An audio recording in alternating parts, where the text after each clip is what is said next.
언니, 나 궁금한 게 생겼어. 뭐? 어떻게 해야지 국어도 잘하고 수학도 잘하는 아이로 키울 수 있어? 그러니까 국어도 잘하고 수학도 잘하는 아이들을 나는 융합형 아이라고 하거든?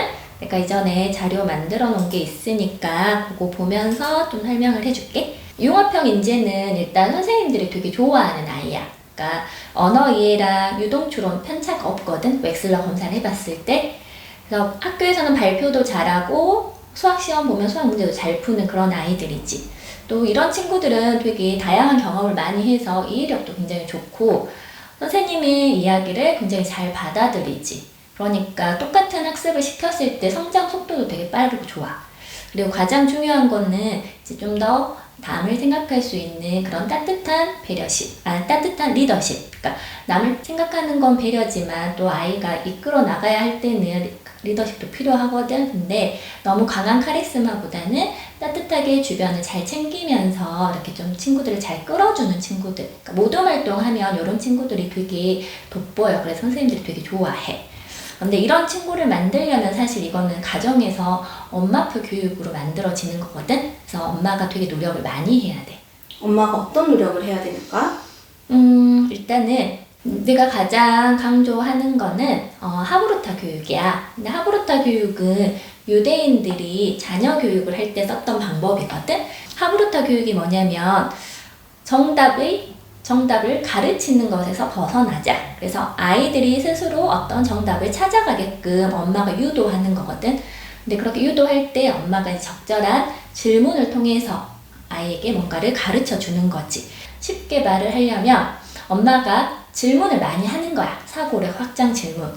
구체적인 도움을 받고 싶으면 이 관련된 서적을 좀 읽어보는 것도 도움이 되거든. 그러니까 여기 보면 내가 이렇게 탈무드식 역사 토론, 질문하는 공부법 하브르타, 토론 탈무드, 이게 굉장히 구체적으로 엄마의 발문을 설명해 놓은 책이니까 읽어보는 것도 도움이 될 거야. 그래서 질문하는 거야, 항상. 너는 왜 그렇게 생각했어? 근데 이렇게 질문했을 때 아이들이 너무 엉뚱한 대답을 할 수가 있거든. 그럴 때는 아이가 이제 보편적인 답을 할 수 있게 엄마가 유도를 해야지. 너처럼 했을 때는 어떤 문제점이 생길 텐데 그때 너는 어떻게 해결할 거니? 뭐 이런 식으로 해서 질문을 계속해서 보편적인 세계관이 가질 수 있도록 도와주는 거야.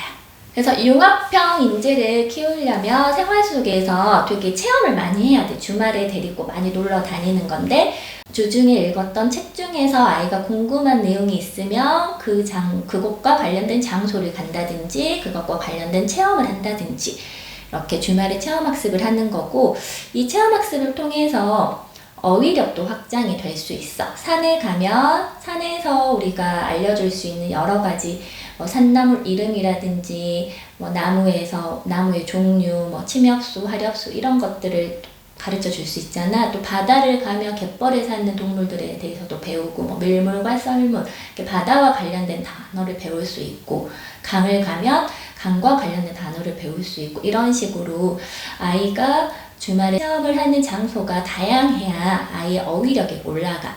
그리고 이제 사고력이나 문제 해결력도 같이 확장을 시켜주려면 엄마가 의도적으로 좀 데리고 다닐 때 대화를 많이 해야 되는데, 예를 들어 우리가 가까운 담양을 간다고 하잖아? 그러면 출발 전에 그 담양의 위치를 요즘 네이버 지도가 너무 잘 나와 있으니까 이렇게 보여주는 거야. 그래서 광주보다 아래쪽에 있으니까 광주보다 남쪽이고 전라남도라고 한다 해서 지리교육도 간단히 할 수 있는 거고, 이건 초등학교 때부터도 가능하고, 유치원 아이들도 사실은 전라남도라는 그 명칭이, 그러니까 용어가 굉장히 어렵지만 초등학교 유치원 때 한번 들어본 것과 초등학교 3학년, 4학년 때 사회 시간에 배울 때 듣는 거하고는 좀 차이가 있겠지. 그러니까 유치원생들도 어휘는 좀 수준을 높여서 알려주는 게 필요할 것 같아.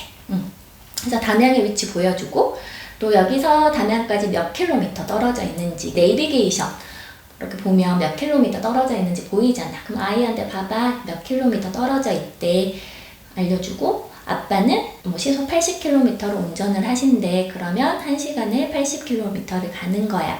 그럼 우리가 도착하려면 시간이 얼마나 걸릴까? 이렇게 해서 거리, 속력, 시간 이런 개념을 알려주는 거지. 담양을 가잖아. 그러면 가장 유명한 곳이 중록원이잖아. 그래서 중록원을 이렇게 걸어서 구경을 하고 나올 때는 꼭 들리는 곳이 있잖아.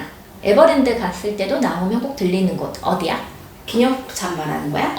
거기 가면 그 장소에 대한 기념하기 위해서 뭐 죽제품이 많이 이렇게 올려져 있거든. 담양 같은 경우는. 그럼 이거는 아이한테 이건 죽제품이라고 해. 뭐 대나무죽, 뭐 이렇게 만들채, 물건품 뭐 이렇게 한자어를 풀이를 해가지고도 그래서 대나무로 만든 물건이야 라고 말을 해주고 구경해보고 하나 사오고 뭐 이렇게 하는 거지. 그리고 이제 그 지역의 유명한 음식점도 가고 뭐 담양 어떤 집은 똑같은 갈비를 파는데 줄을 길게 서 있고 뭐 어떤 집은 줄을 짧게 서 있어. 그럼 왜 이 집은 줄을 길까? 이렇게 계속 대화해보고 물어보는 거야. 그러면서 수요와 공급, 가격 결정의 원리 이런 것들도 의도적으로 조금 설명을 해주면 좋겠지.